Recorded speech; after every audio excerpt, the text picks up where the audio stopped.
आप सभी को जय मसीह की। दोस्तों, आज मैं एक ऐसे रहस्य से पर्दा उठाने जा रहा हूं जो सुनकर आपकी आंखें फटी की फटी रह जाएंगी। सुनकर आपको विश्वास नहीं होगा। क्या ऐसा भी हो सकता है? अगर मैं आपसे कहूं कि आज से 2000 साल पहले, जी हां, ठीक यीशु मसीह के जीवन काल में जो बीज जमीन में दब गया था वह आज फिर से जिंदा हो गया है। क्या आप यकीन करेंगे? ये उस समय का इतिहास है जिसकी डालियां प्रभु यीशु के स्वागत में बिछाई गई होंगी। उसकी विलुप्त हो चुकी नस्ल फिर से फल दे रही है। कैसे हुआ यह चमत्कार? जानने के लिए वीडियो को अंत तक जरूर देखिए। तो चलिए वीडियो को शुरू करते हैं। दोस्तों, आज हम एक ऐसे अविश्वसनीय वैज्ञानिक और आध्यात्मिक चमत्कार की बात करने जा रहे हैं जो सीधे 2000 साल पुराने इतिहास से जुड़ा हुआ है, जब प्रभु यीशु मसीह धरती पर थे।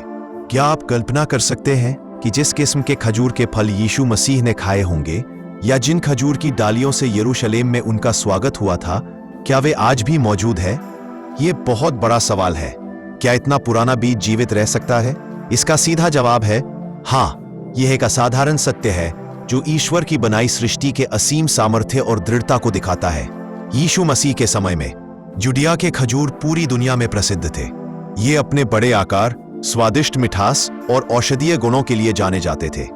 यह उस क्षेत्र की अर्थव्यवस्था और पहचान का प्रतीक था। इन्हें दूध और शहद की भूमि का शहद माना जाता था। लेकिन रोमन साम्राज्य के हमलों और सदियों के युद्धों के कारण जुडिया के ये शानदार खजूर के बागान पूरी तरह से नष्ट हो गए। लगभग 1500 साल पहले यह किस्म धरती से विलुप्त हो गई। यह इतिहास के पन्नों में दब कर रह गई। 1960 के दशक में इजराइल के मसादा नामक प्राचीन किले की खुदाई के दौरान पुरातत्वविदों को एक मिट्टी के मटके में कुछ सूखे हुए खजूर के बीज मिले। मसादा वह जगह थी जहां पहली सदी में रोमन सेना के विरुद्ध यहूदी विद्रोहियों ने अंतिम लड़ाई लड़ी थी। रेडियोकार्बन डेटिंग से पता चला कि ये बीज 2000 साल से भी ज्यादा पुराने थे, जिनका समय काल लगभग ईसा पूर्व 155 से 64 ईस्वी के बीच का था। यानी ये वही बीज थे जो प्रभु यीशु मसीह के जीवन काल में मौजूद थे। ये बीज दशकों तक संग्रहित रहे क्योंकि वैज्ञानिकों को विश्वास नहीं था कि ये अंकुरित हो सकते हैं। लेकिन इजराइल की वैज्ञानिक डॉक्टर सारा सेलन और डॉक्टर एलेन सोलोवे ने एक असंभव सा दिखने वाला मिशन शुरू किया। मिशन का नाम रखा गया मेथुसेला। 2005 में गहन देखभाल और विशेष उपचार के बाद चमत्कार हुआ। उन 2000 साल पुराने बीजों में से एक बीज अंकुरित हो गया। यह दुनिया का अब तक का सबसे पुराना सत्यापित बीज था जिसे सफलतापूर्वक उगाया गया। इस पौधे को बाइबल के सबसे लंबी उम्र वाले व्यक्ति के नाम पर मेथुसेला नाम दिया गया। क्या यह किसी वैज्ञानिक प्रयास से कम ईश्वरीय संकेत था? प्रकृति के नियम भले ही सख्त हों, लेकिन उसमें जीवन को बनाए रखने की एक अद्भुत और अजेय शक्ति छिपी होती है। मेथुसेला एक नर खजूर का पेड़ निकला। खजूर के फल पाने के लिए एक मादा पेड़ की आवश्यकता होती है। शोधकर्ताओं ने हार नहीं मानी और कुछ और प्राचीन बीज लगाए। कुछ ही वर्षों में कई और बीज अंकुरित हुए जिन्हें बाइबल के पात्रों के नाम दिए गए। सिलाहन, योना, आदम आदि। इनमें से हन्ना एक मादा पेड़ निकली। 2011 में मेथुसेला के पराग का उपयोग हन्ना को पॉलिनेट करने के लिए किया गया। और फिर 2020 में 2000 साल बाद जुडिया के प्राचीन खजूर ने एक बार फिर फल दिए। ये फल, जिनका जिक्र प्राचीन ग्रंथों में मिलता था, अब वैज्ञानिकों के सामने थे।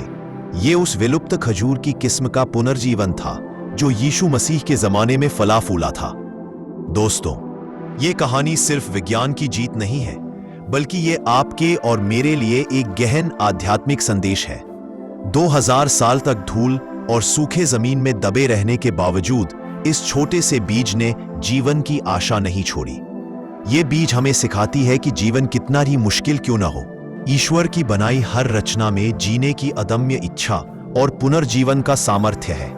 ये बीज इतने सदियों तक सही समय का इंतजार करता रहा। ये बीज दिखाता है कि ईश्वर की योजनाएं भले ही धीमी हों, लेकिन वो हमेशा काम करती है। अगर एक बीज 2000 साल बाद फल दे सकता है, तो आपकी प्रार्थनाएं, आपकी आशाएं और आपका विश्वास भी सही समय आने पर जरूर फलीभूत होगा। जुडिया का खजूर विलुप्त हो चुका था, लेकिन ईश्वर ने उसे फिर से जीवन दिया। यह बीज हमें याद दिलाता है कि हमारे जीवन में भी निराशा या असफलताएं आ सकती हैं, लेकिन ईश्वर का प्रेम और सामर्थ्य हमें हर पतन से उठाकर नया जीवन दे सकता है। दोस्तों, मुझे उम्मीद है कि ये जानकारी आपको अच्छी लगी होगी। इस जानकारी को इकट्ठा करने में बहुत मेहनत करनी पड़ी। इसे इतना लाइक और शेयर करें कि करोड़ों मसीही भाई और बहनों तक यह सत्य पहुंचे कि हमारा परमेश्वर जिंदा है और बड़े बड़े चमत्कार कर सकता है। आप इस बारे में क्या सोचते हैं? कमेंट जरूर करें। प्रभु आप सभी को बहुतायत का आशीष प्रदान करे। आमीन।